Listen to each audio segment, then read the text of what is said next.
Bonjour Jérémia, merci beaucoup pour l'interview. Donc, tu fais partie du groupe Coffin Corner avec Maël, Esteban et Hélène. Et donc, on va commencer par le début. Comment s'est formé votre groupe? C'est une histoire un peu drôle parce que du coup, moi j'ai rencontré Esteban en fin de lycée à une soirée totalement par hasard. On s'est rendu compte qu'on faisait tous les deux de la musique et qu'on allait tous les deux à Angers l'année d'après. Et on s'est dit, go faire un groupe. Ensuite, je dirais le deuxième jour de fac, j'ai rencontré Maëlle aussi, encore une fois par hasard. J'ai appris qu'elle était chanteuse, je lui ai dit que je connaissais un bassiste. Et la veille, j'avais rencontré Lou Marie qui était batteur. Et 2 jours après, il me dit « Ouais, on se retrouve au bar pour discuter avec 2 autres personnes que je connais. » Donc il parle de Maël et Jérémia. On a discuté dans le bar et on a commencé à se dire « Ok, on va commencer par des reprises. » Après, on s'est familiarisé, on a commencé à répéter et Eman nous a rejoint quelques mois après.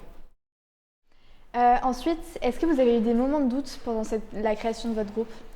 Dans nos débuts, oui, assez, parce qu'on n'accordait pas tous un peu la même, entre guillemets, importance. Chacun avait des ambitions différentes parce que Maëlle, elle était à fond, Esteban à fond. Et moi, j'avais un peu de réticence parce que je ne savais pas du tout ce que ça allait donner.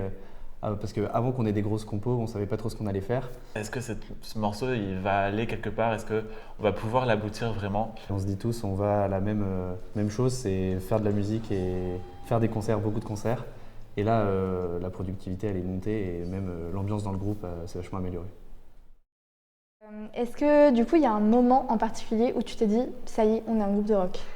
Je dirais qu'on a composé notre premier morceau tous ensemble. Au-delà de nos premiers concerts, quand on a commencé à faire notre première chanson, je me suis pas dit « ça y est, on est un groupe de rock », mais je me suis dit « ça y est, je pense qu'on peut faire quelque chose ensemble ». Et c'est à ce moment-là qu'on a, je dirais, défini un peu notre style et qu'on a vraiment aussi défini l'énergie qui allait se dégager autour de nous, comment on allait composer, etc.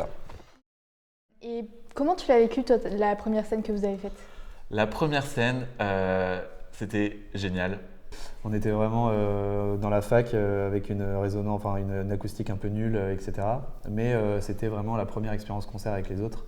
C'était un concert au chapeau et du coup les gens ils pouvaient donner un petit peu d'argent et on avait récolté je sais plus combien, je crois 5 €. C'était exactement 13,78 €. Donc ouais, c'était un peu stressant, mais c'était génial de voir des semaines de répétition enfin aboutir à quelque chose.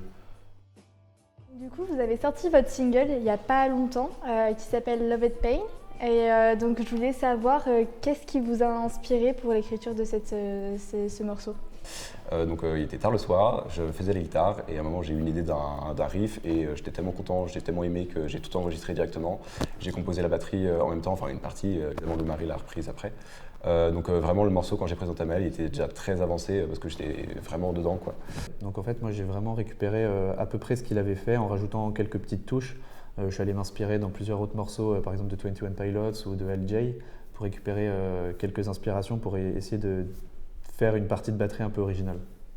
Et du coup, en général, le morceau, ça parle de santé mentale, de pas forcément sentir très bien en fait, dans sa tête. Et pourtant, en fait, de pas réussir à remonter la pente parce qu'on est trop bien en n'étant pas bien. C'est pas très clair à expliquer comme ça, je sais pas si c'est très compréhensible.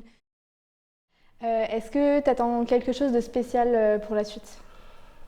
J'espère qu'on va continuer à jouer tous ensemble pendant longtemps. Le projet, c'est d'en faire carrière. Moi, c'est toujours ce que j'ai voulu, donc d'en vivre. Donc j'espère que ça va pouvoir continuer, qu'on puisse faire des concerts encore dans d'autres villes.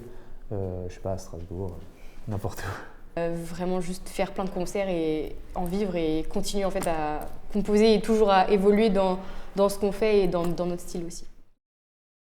Vous avez un concert donc dans quelques heures là, comment est-ce que tu te sens par rapport à ça? Pour l'instant, ça va. J'ai hâte de m'installer, de prendre des marques, etc. Je ne suis pas encore stressé, même si je pense que ça va venir. Je pense que ça va être hyper cool. C'est la première fois qu'on joue ailleurs qu'à Angers. On est à Rennes, c'est vraiment une ville ultra culturelle et donc ça me plaît beaucoup. Je suis toujours un peu stressée, toujours beaucoup stressée avant les concerts. Mais là, il y a toute ma famille et tout qui est là. Des copains aussi qui vont venir. Donc, c'est Rennes, quoi, donc c'est le terre-terre, quoi. Et maintenant, toute dernière question. Est-ce que tu aurais un adjectif, mot ou expression pour définir un petit peu votre groupe?